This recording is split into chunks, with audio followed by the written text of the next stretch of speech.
Welcome to Talking Textbook. Today's topic real numbers के अंदर algebra हम पढ़ रहे थे, रियल नंबर्स पढ़ा, पॉलिनोमियल पढ़ा और इसके बाद हम लीनियर इक्वेशन इनटू वेरिएबल के अंदर अलजेब्रा के अंदर देखिए बच्चों, पॉलिनोमियल चैप्टर है, ये पहले भी बता दिया। लीनियर इक्वेशन टू वेरिएबल है, क्वाड्रेटिक इक्वेशन है और अरिथमेटिक प्रोग्रेशन।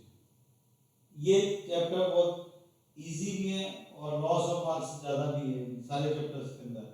तो हम यहाँ पर देखते हैं कि लास्ट क्लास के अंदर मैंने तुम्हें बताया था कि क्रॉस मल्टीप्लिकेशन मेथड से मतलब करना सिखाया था, कैसे करना चाहिए। और अगर आपने पहला देखा है वीडियो, तो उस वीडियो के अंदर आपको क्रॉस मल्टीप्लिकेशन मेथड मैं मानता हूँ कि वो आपको आ गया होगा। आज हम वापस एक क्वेश्चन और करते हैं, दो क्वेश्चन क्रॉस मल्टीप्लिकेशन के, जिससे आपको सारे क्रॉस मल्टीप्लिकेशन के क्वेश्चंस भी आसानी से हो जाएंगे।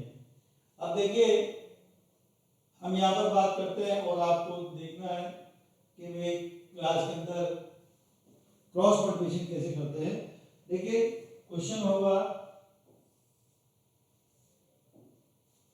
क्वेश्चन है, ठीक है, सॉल्व द following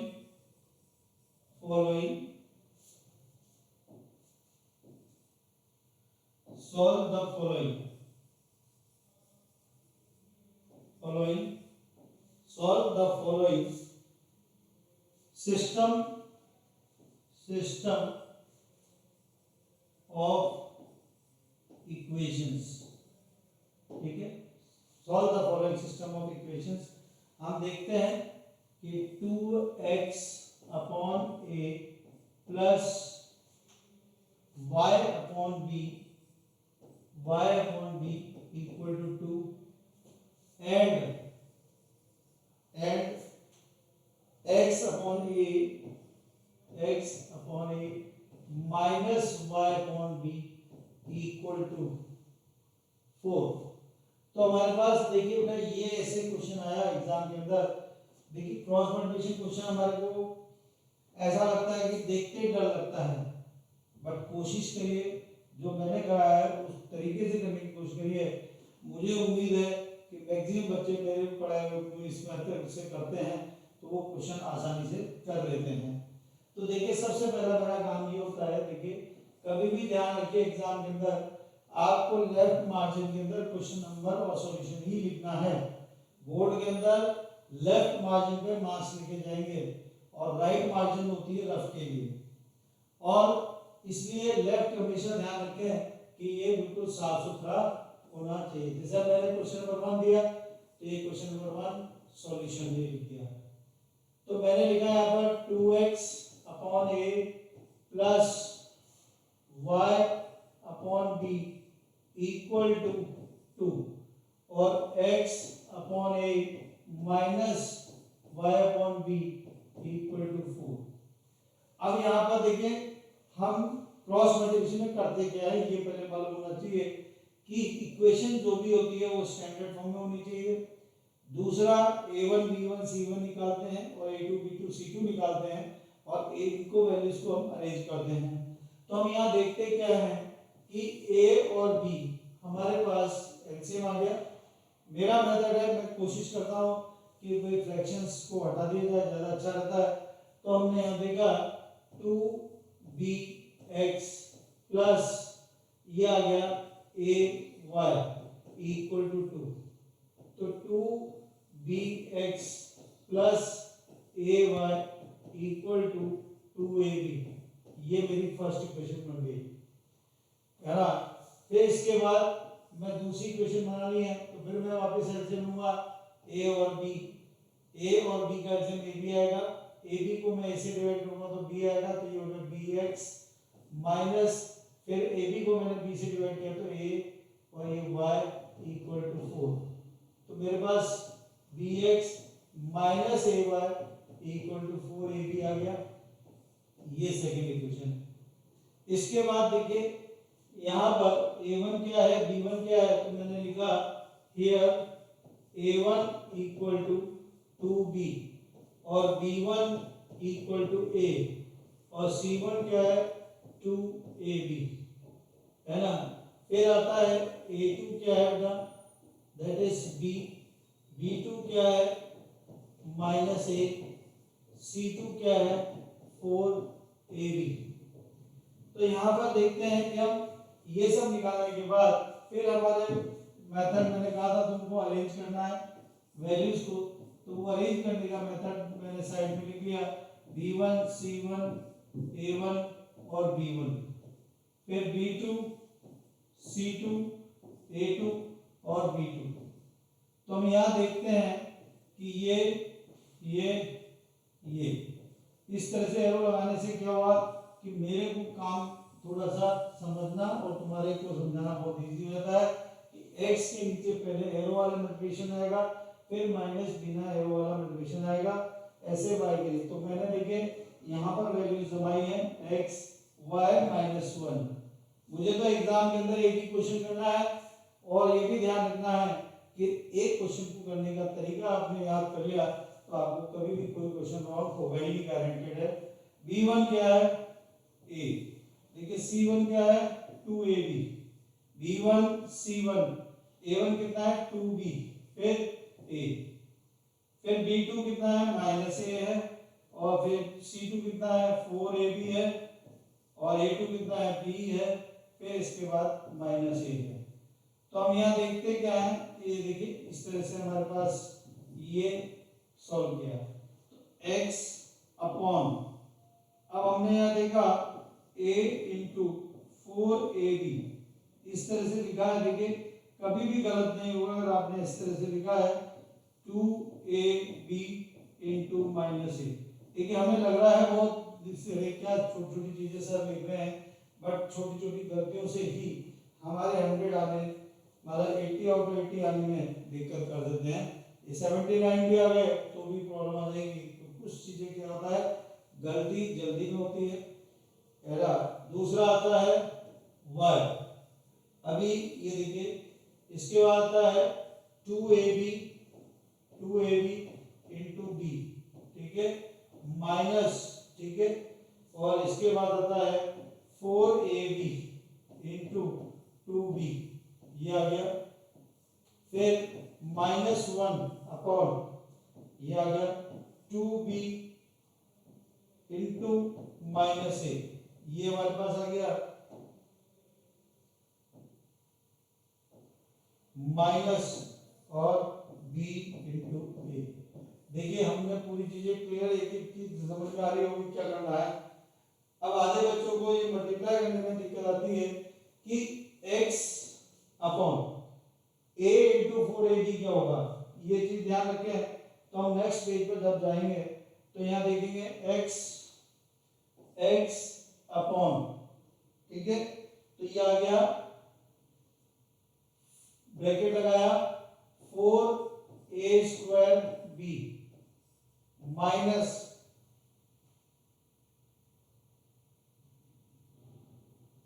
ये आएगा a इंटू आएगा, तो हम देखेंगे -2a² b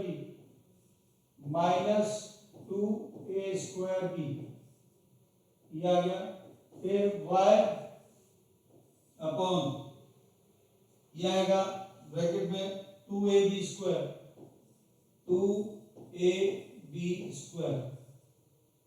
फिर इसके बाद -8ab², -8ab², फिर हमने देखा -1 अपॉन ये आएगा -2ab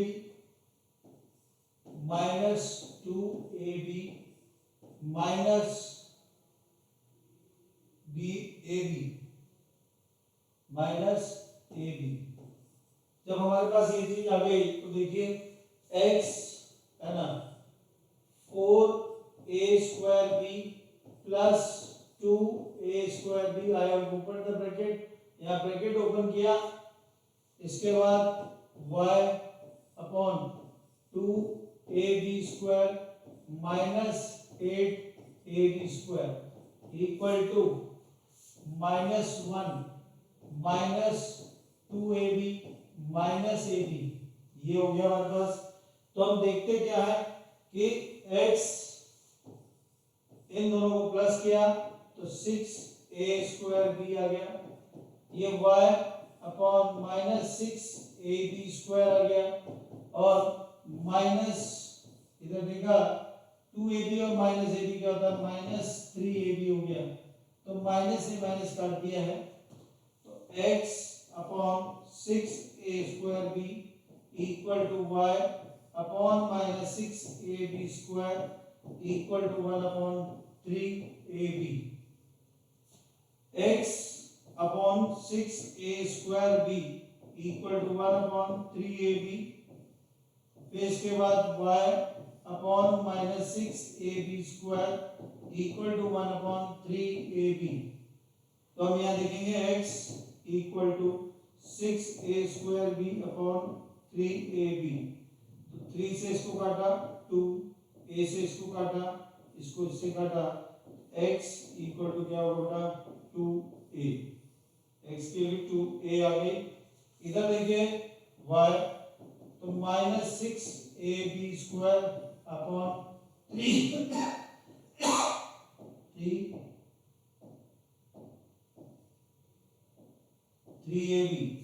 तो हमने देखा a से a काटो, b से b काटो, 3 से कैंसिल किया 2, तो y इक्वल टू -2ab।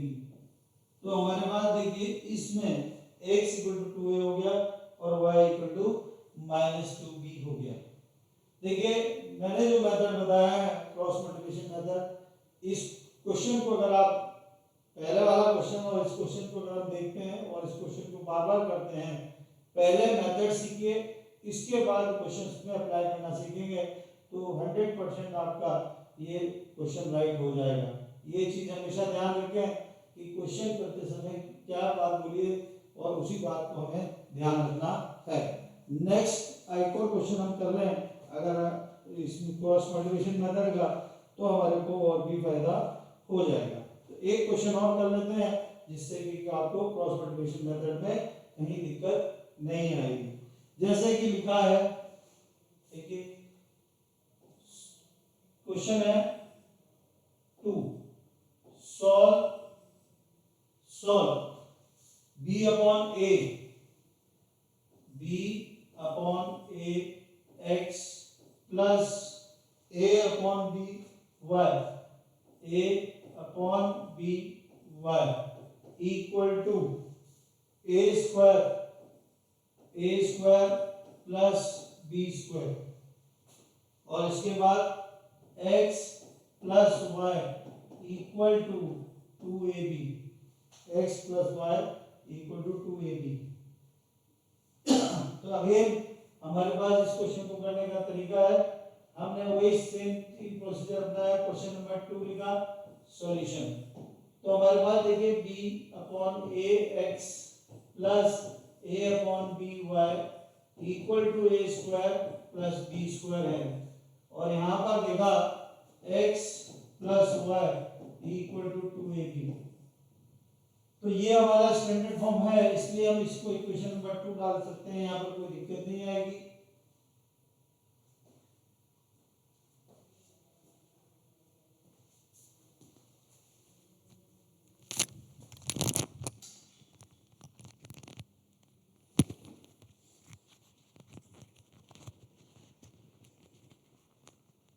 पहले वाले क्वेश्चंस के अंदर देखेंगे तो हमने यहाँ देखा b upon a x plus a upon b y equal to, है ना।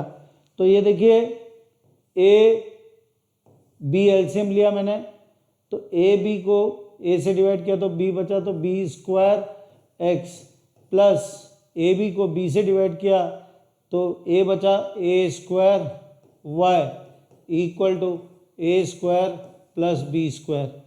तो हमने देखा b square x plus a square y equal to A B into A square plus B square, B square X plus A square Y equal to A cube B plus A B cube. तो ये हमारा standard form हो गया, तो इसलिए हमने इसको first equation standard form लिख दिया है।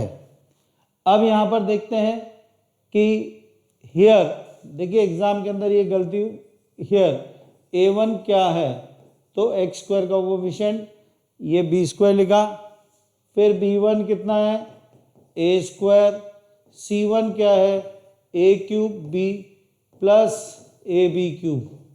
ऐसे ही हम a2 इक्वल टू क्या है 1, b2 कितना है 1, c2 कितना है 2ab। देखिए पहले वाले क्वेश्चन के अंदर अगर आपको रिकॉर्डिंग में आवाज़ में नहीं आई है कोई बात नहीं है, उस क्वेश्चन को वैसे कैसे देख लें और इस क्वेश्चन को एक बार सुन लेंगे तो मेरे ख्याल से मुझे उम्मीद है कि आपको ये क्वेश्चन आ जाएगा। फिर हमने क्या करा, देखिए यहाँ पर x y -1, तो ये अरेंज किया b1 c1 a1 b1, और यहाँ देखा b2 c2 a2 b2। अगर हम इस चीज़ को देखिए, ये इस तरह से मल्टीप्लाई किया, ये ब्रेक एरो लगाने से हमारे को थोड़ा सा क्या है कि हमारा काम और इजी हो जाता है कि क्या चीज़ पहले मल्टीप्लाई करनी है। बच्चे जनरली इसी में गलती करते हैं, x अपॉन, अब देखिए x हम वैल्यूज़ को पुट करें ज़्यादा अच्छा रहेगा। कुछ बच्चे क्या करते हैं फॉर्मूले पर याद रखने पे ज़्यादा ध्यान देते हैं कि फॉर्मूला, देखिए फॉर्मूला जब एग्ज़ाम में लगाते हैं तो इस वहाँ पर क्या है स्पीड का सबसे बड़ा काम होता है, टाइम मैनेजमेंट सही नहीं बैठ पाता क्वेश्चन का और वो क्वेश्चन जल्दी में गलत हो जाते हैं, इसलिए आपको ये चीज़ ध्यान रखनी है। तो अब देखिए फिर हमने जमाया x फिर y और -1, तो b1 की वैल्यू होगी हमारे पास ए स्क्वायर, c1 हमारे पास है A cube b plus A B cube, ये ब्रैकेट में आ गया, b1 c1 a1 b square, फिर b1 हमारे पास क्या है ए स्क्वायर, फिर b2 कितना है 1, c2 कितना है 2ab, फिर a2 कितना है 1, फिर b2 कितना है 1। तो हमने यहाँ एरो लगा दिया, ये एरो लगाने से आपको समझ में आ जाएगा क्या करना है। अब ये वैल्यूज लिखने के बाद अब हम देखते हैं x अपॉन, ये ब्रैकेट लगाएंगे तो देखिए ए स्क्वायर को 2ab से मल्टीप्लाई करेंगे तो आपने लिख दिया ए स्क्वायर ए स्क्वायर, देखिए स्टेप लिखने में कोई फर्क नहीं पड़ रहा है, एक बार 2ab।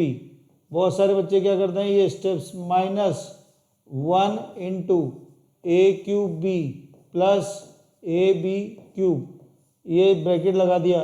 देखिए मैंने इस ब्रैकेट का यहाँ पर फ़ायदा आ रहा है आपको, देखिए राउंड ब्रैकेट लगे हुए हैं, फिर y अपॉन, ठीक है, फिर आएगा bracket 1 into A cube B plus A B cube, ये ब्रैकेट क्लोज हो गया, माइनस, फिर आपने देखा 2ab इंटू बी स्क्वायर, ये आ गया, ठीक है, और -1 ये हमारे पास आ गया बी स्क्वायर, है ना, माइनस ए स्क्वायर, ठीक है, ए स्क्वायर, बी स्क्वायर को 1 से मल्टीप्लाई किया।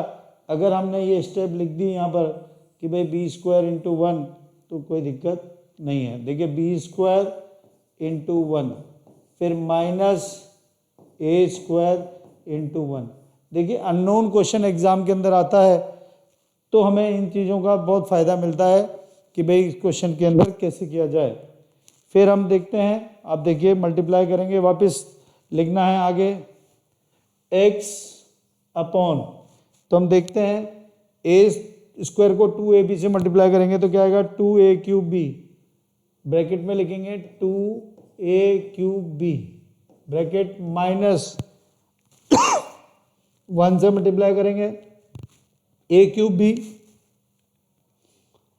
तो ये देखिए a cube b plus A B cube, इस तरह से लिख दिया आपने। देखिए ब्रैकेट 1 से मल्टीप्लाई करने पर क्या फ़ायदा हुआ, 1 से मल्टीप्लाई किया तो आपने देखा ए क्यूब बी आया प्लस ए बी क्यूब आ गया, फिर वाई, ठीक है, और ये वाई यहाँ देखते हैं, फिर वापस ब्रैकेट मल्टीप्लाई किया तो क्या आएगा A cube B plus A B cube आएगा, फिर माइनस ब्रैकेट के अंदर देखें ये 2ab क्यूब आ जाएगा, 2ab क्यूब, फिर -1 अपॉन इसके नीचे देखते हैं तो b square a square, bracket में b square minus a square. देखिए आपने पूरा सब चीज़ क्लियर लिख दिया है तो कोई दिक्कत नहीं आएगी। x अपॉन, अब ब्रैकेट खोलिए, 2a cube b minus a cube b minus A B cube, y upon a cube b plus A B cube minus 2ab cube, फिर -1 b square minus a square. तो हम a cube b, तो x a cube b में से a cube b minus करेंगे तो क्या आएगा a cube b minus A B cube बचेगा, y इधर देखिए a cube b minus A B cube, फिर -1 b square minus A square. हम देखते क्या है अगेन, यहाँ पर देखिए हमने कॉमन लिया a और b कॉमन लिया तो बचा हमारे पास a square minus B square, और y upon A B common लिया तो a square minus B square, -1 यह आएगा B square minus A square. तो ये हमारे पास आता है, देखिए x A B bracket A square minus B square, ये हमने लिखा 1 upon minus B square minus A square, फिर हमने ऐसे डिवाइड कर दिया y A B A square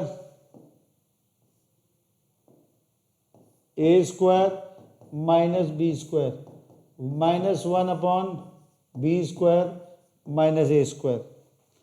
तो हम यहाँ देखते क्या हैं कि इसमें यहाँ गलती करते हैं बच्चे, B square minus A square minus B square काट देते हैं, बट हम एक चीज़ ध्यान रखें, यहाँ B square minus A square है तो क्रॉस मल्टीप्लाई करेंगे तो हम यहाँ देखते क्या हैं, x इक्वल टू ये आ गया A B minus A B into A square minus B square upon B square minus A square. तो हम यहाँ देखते हैं, और y equal to minus A B A square minus B square upon B square minus A square. अगर हम नीचे से भी माइनस कॉमन ले लें तो हमारे पास क्या आएगा, minus A B into A square minus B square, और नीचे भी माइनस कॉमन ले लिया तो A square minus B square. तो देखिए ये कट गया, माइनस से माइनस कट गया, इधर y अगेन इधर minus A B A square minus B square upon minus common लिया A square minus B square हो गया, A square minus B square. तो माइनस से माइनस काटो, इससे ये कट गया। तो हम देखते क्या हैं, x की वैल्यू हमारे पास ए बी आ गई और y की वैल्यू भी हमारे पास ए बी आ गई। कहने मतलब है कि हमने देखा वैल्यूज़ को निकाल के और हमारे पास ये क्वेश्चन आया। तो हम यहाँ देखते हैं, अगर हमने a और b डाल दिया x की जगह, तो देखिए यहाँ पर पुट करा x की जगह a b, तो a से a कट जाएगा और b से बी स्क्वायर मल्टीप्लाई हो जाएगा तो हमें मिल जाएगा। फिर इसके बाद उधर भी ए बी से b कट जाएगा तो a स्क्वायर मिलेगा। तो हमारे पास ये देखिए कि पूरा आंसर हमारा सही है। अगर हम x और y की वैल्यू सब्स्टिट्यूट करते हैं तो हमें पूरे एग्जैक्ट नंबर मिलेंगे। तो राइट होने पर इस क्वेश्चन को ध्यान रखें। ये मेरा प्रैक्टिकल एक्सपीरियंस आज तक ऐसा रहा है कि जिन जिन बच्चों को मैंने मेथड ये सिखाया और एक बार क्लास अटेंड करने के बाद इस क्वेश्चन को बार बार प्रैक्टिस करिए, हम 25 क्वेश्चन करके जाते हैं एग्ज़ाम के अंदर और हमें मेथड याद नहीं रहता। बट मेरा मानना ये है एक ही क्वेश्चन को अगर हम सिस्टमेटिक सफाई से 25 बार कर लें तो आपको वो मेथड अच्छी तरह से याद हो जाएगा और एग्ज़ाम के अंदर आप काम कर सकते हैं, राइट। तो ये चीज़ ध्यान रखें। इस चैप्टर के अंदर हमने देखा कि क्रॉस मल्टीप्लिकेशन मेथड भी है। अगर इस वीडियो को देख रहे हैं तो हो सकता है कि पहले आवाज़ नहीं आए, तो उसके बाद पहला क्वेश्चन करने के बाद दूसरे क्वेश्चन में आपको आवाज़ सुनाई दे जाएगी, क्योंकि माइक नीचे गिर गया था। इस चीज़ को ध्यान रखें कि भाई ऐसे नहीं परेशान हो कि भाई आवाज़ नहीं आ रही है। एक बार ध्यान से सुने, उस क्वेश्चन को कर सकते हैं। अब हमारे पास आता है कि अब क्वेश्चंस में एग्ज़ाम के अंदर देखते हैं कि आगे क्वेश्चन किस तरह के होते हैं। तो ये तो हमारे मेथड्स हो गए कि भाई हमें कैसे करना है। बट अब हमारे पास आता है कि एग्ज़ाम के अंदर एक फिक्स क्वेश्चन होता है कि के की वैल्यू निकालने के लिए। अब हम के की वैल्यू निकालने के लिए वो लीनियर में भी हो सकता है, पॉलिनोमियल में से भी क्वेश्चन आ सकता है, क्वाड्रेटिक के अंदर से भी क्वेश्चन आ सकता है के की वैल्यू निकालने। बट हम आज बात करें यहाँ पर तो लीनियर इक्वेशन 2 वेरिएबल के अंदर के क्वेश्चंस। तो हमारे पास ये है कि क्या क्वेश्चन है कि देखिए कंडीशन, पहले ये याद कर ले कि कंडीशंस है ना। अब कंडीशंस की बात करते हैं फॉर यूनिक सॉल्यूशन। अब कंडीशन फॉर यूनिक सॉल्यूशन क्या है, ये आपको मालूम है कि कंडीशन फॉर यूनिक सॉल्यूशन है हमारे पास A1 condition for unique solution. तो हमारे पास है A1/A2 is not equal to B1/B2, that is condition for unique solution. फिर हम देखते हैं कंडीशन फॉर यूनिक सॉल्यूशन के बाद कि कंडीशन फॉर फर्स्ट हमने ले लिया यूनिक, दूसरा ले लिया मैनी सॉल्यूशन की जो कंडीशन होती है वो होती है A1/A2 equal to B1/B2 equal to C1/C2। ये मैनी सॉल्यूशन की कंडीशन होती है, इनफाइनाइटली मैनी सॉल्यूशन बोलते हैं। फिर तीसरा जो हम बात करते हैं वो होता है नो सॉल्यूशन। अब नो सॉल्यूशन के अंदर देखते हैं कंडीशन क्या है, A1/A2 equal to B1/B2 not equal to C1/C2। ये हमारी कंडीशंस होती हैं। इन कंडीशंस के तहत हम क्वेश्चंस को करते हैं तो हमारे पास क्वेश्चन आसानी से बन जाते हैं। अब बट क्वेश्चन कैसे होते हैं, देखिए इस क्वेश्चन को करने के लिए आप देखेंगे फाइंड द वैल्यू, ठीक है, फाइंड द वैल्यू ऑफ के for given pair of equation has unique solution. क्या क्वेश्चन है, फाइंड द वैल्यू ऑफ के, ठीक है। क्वेश्चन है हमारा, क्वेश्चन है फाइंड द वैल्यू ऑफ के for which the given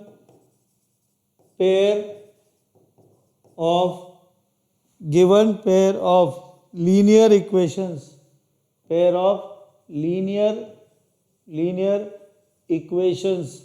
have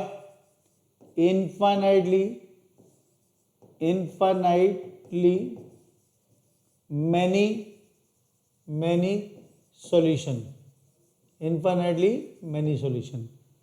तो हम यहाँ देखते हैं फाइंड द वैल्यू ऑफ के for which the given pair of linear equation have infinitely many solution.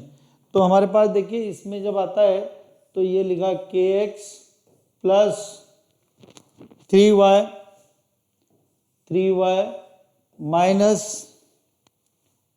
k -3 equal to 0। ये हमारी एक इक्वेशंस है। और हम देखते हैं कि दूसरी इक्वेशन है 12x प्लस ky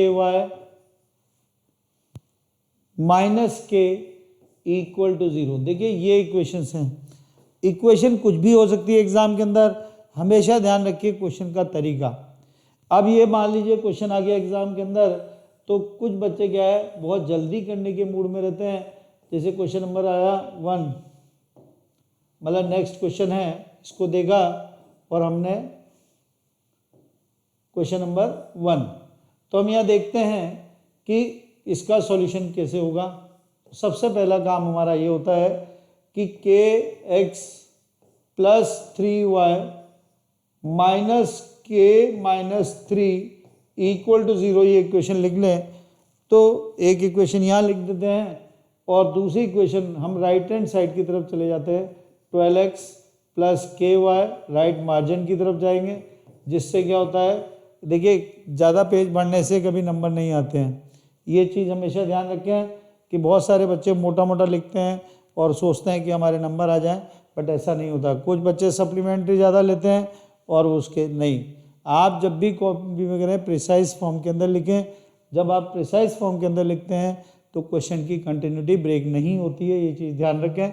अब देखिए यहाँ पर हमने बात करी kx plus 3y equal to k minus 3।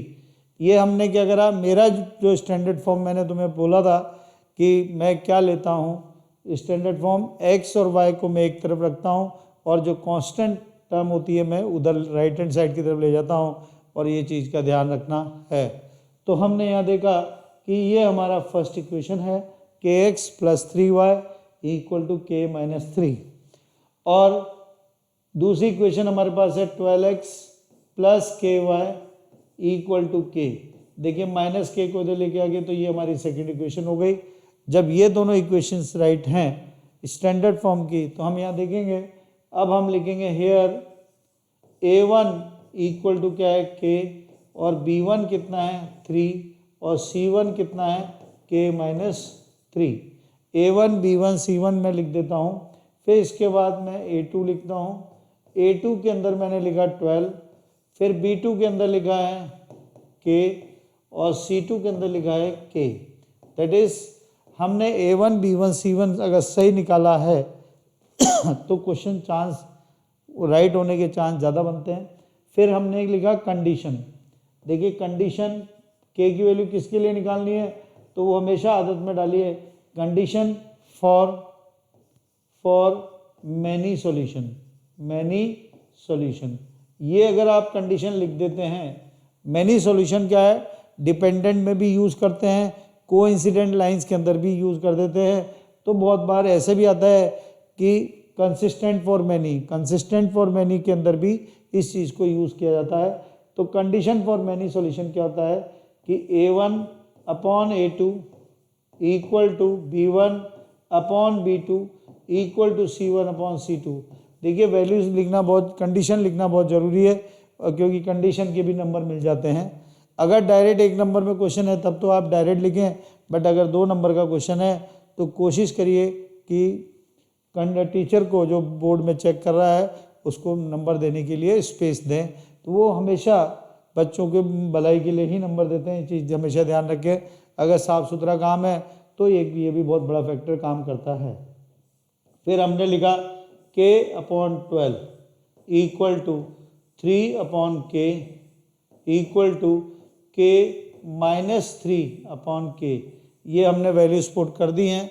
अब जब वैल्यूज पुट कर दी हैं तो हमें देखिए ये क्वेश्चन बहुत इंपॉर्टेंट क्वेश्चन है, ये ध्यान रखना, ये वेरी इंपॉर्टेंट मान के लिए एग्जाम के अंदर ये हर बार आया है कहीं ना कहीं से। ये क्वेश्चन अगर k नहीं आएगा तो p दे देंगे, p नहीं आया तो c दे देंगे।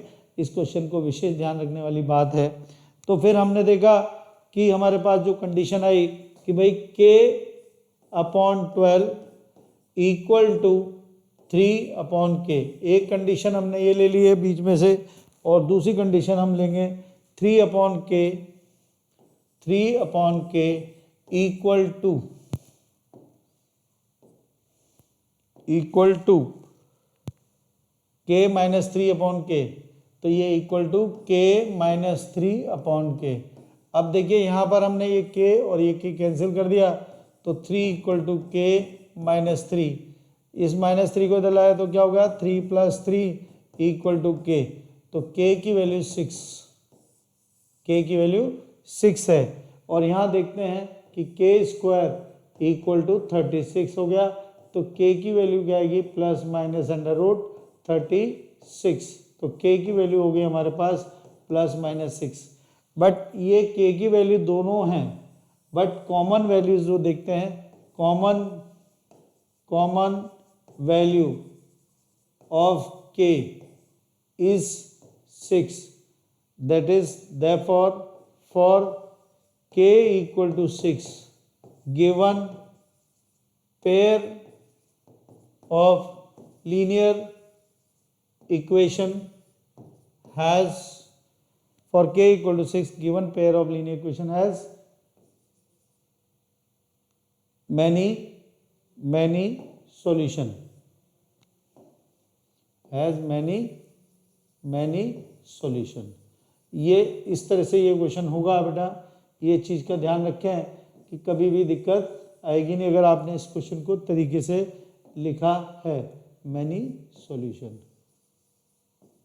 ज़्यादातर बच्चे इस तरह से क्वेश्चन को नहीं करते हैं और फिर बाद में बोलेंगे कि सर हमारे टीचर ने नंबर नहीं दिए। मतलब कोशिश करिए इस क्वेश्चन को इस तरह से करने की, तो आपको कहीं दिक्कत नहीं आएगी। के यूनिक के लिए निकालना है तो यूनिक की कंडीशन, मैनी के लिए निकालना है तो मैनी की कंडीशन, और नो सॉल्यूशन है तो नो सॉल्यूशन की कंडीशन हो जाएगी। तो हम यहाँ एक बार और देखते हैं, जैसे कि सिंपल सा एक क्वेश्चन दिया गया है आगे कि भाई क्वेश्चन है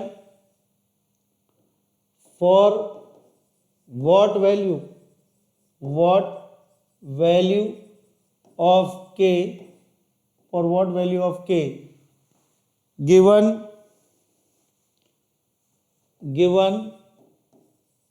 pair of linear equation has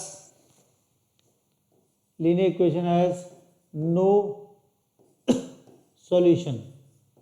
अब हम देखेंगे नो सॉल्यूशन के लिए, तो यहाँ पर आता है कि देखिए x plus 2y equal to 5 and दूसरी इक्वेशन जो हमारे पास हमने ली है वो 3x plus ky equal to -15 equal to 0। देखिए एग्जाम के अंदर क्या होता है कि कभी भी बड़ी कैलकुलेशन के क्वेश्चंस एग्जाम के अंदर बोर्ड के अंदर नहीं आते हैं, ये चीज़ हमेशा ध्यान रखें। और जब हम इस क्वेश्चन को कर रहे हैं, देखिए फिर अगेन अगर मेरा मेथड याद आ गया तुम्हें, तो मान लीजिए क्वेश्चन नंबर 2 है तो आपने लिखा क्वेश्चन नंबर 2 सॉल्यूशन, फिर मैंने देखिए क्या लिखा है, क्वेश्चन को इक्वेशन लिखी मैंने x plus 2y equal to 5, ये फर्स्ट इक्वेशन है, x plus 2y equal to 5 first equation है, और 3x plus ky -15 equal to 0। देखिए मेरे स्टैंडर्ड फॉर्म में x और y एक तरफ रहेगी और दूसरा कांस्टेंट टर्म जो होगी वो राइट हैंड साइड की तरफ जाएगी। ये चीज़ विशेष ध्यान रखना है कि स्टैंडर्ड फॉर्म क्या यूज़ करना है। मैक्सिमम बच्चे कंफ्यूज होते हैं, किसी की क्वेश्चन में वो राइट हैंड साइड में लेंगे, किसी में क्या लेंगे, बट आप आदत में डालें बेटा कि क्वेश्चंस को स्टैंडर्ड फॉर्म एक ही रखें, x और y एक तरफ, बाकी कांस्टेंट टर्म दूसरी तरफ जाएगी। 3x plus ky equal to 15, ये हमारे पास सेकेंड इक्वेशन हो गई। और हम यहाँ देखते हैं कि हियर a1 1, b1 2, c1 5, ये हो गया, a2 3, b2 k, c2 15। तो आपने देखा hair a1 b1 c1, a2 b2 c2, ये हो गया। अब condition for no solution, condition for no solution, condition for no solution, condition for no solution क्या होता है, a1 अपॉन a2 है ना equal to b1 upon b2 but not equal to c1 upon c2। ये हमारे पास condition है, तो क्या होगा 1 upon 3 equal to 2 upon k not equal to 5 upon 15। देखिए लिखना तो पड़ता है बट हमें k किससे निकालना है ये चीज़ का ध्यान रखना है। 1/3 equal to taking 1/3 equal to 2/k, तो क्या आएगा k इक्वल टू 6। हमने ये देखा कि k equal to for k equal to 6 given pair of linear equation has no solution. देखिए ये हमारे पास नो सॉल्यूशन का क्वेश्चन हो गया। तो हमने ये देखा कि नो सॉल्यूशन का भी क्वेश्चन हमारे को आ गया, यू मैनी सॉल्यूशन का क्वेश्चन आ गया है। अब हमारे पास इस चैप्टर के अंदर हम देखते हैं ग्राफिकल मेथड है और एक और क्वेश्चन आता है वो है यूनिक सॉल्यूशन के लिए। अगर यूनिक सॉल्यूशन के लिए आएगा तो हम नेक्स्ट क्लास में अब यूनिक सॉल्यूशन की एक कंडीशन और मालूम है बच्चों को सबको यूनिक की कंडीशन क्या होती है, तो आपको मालूम है यूनिक क्या है। यूनिक सॉल्यूशन के लिए हमने पहले बता दिया है a1/a2 is not equal to b1/b2। अब नेक्स्ट क्लास के अंदर हम पढ़ेंगे इस चैप्टर को, इसमें ग्राफिकल मेथड्स पढ़ेंगे, ग्राफ कैसे बनाना है और वर्ड प्रॉब्लम को कैसे सॉल्व करना है। आप इस वीडियो को देखकर बेटा ये मान के लिए कि कोई भी परेशानी आती है आप बात भी कर सकते हैं, मैसेज कर सकते हैं, और इसको वीडियो को देखें और सब्सक्राइब करें, अपने दोस्तों को बताएं। इस वीडियो से आपको ये मान के लिए कि गारंटेड फ़ायदा होगा ही होगा। Thank you.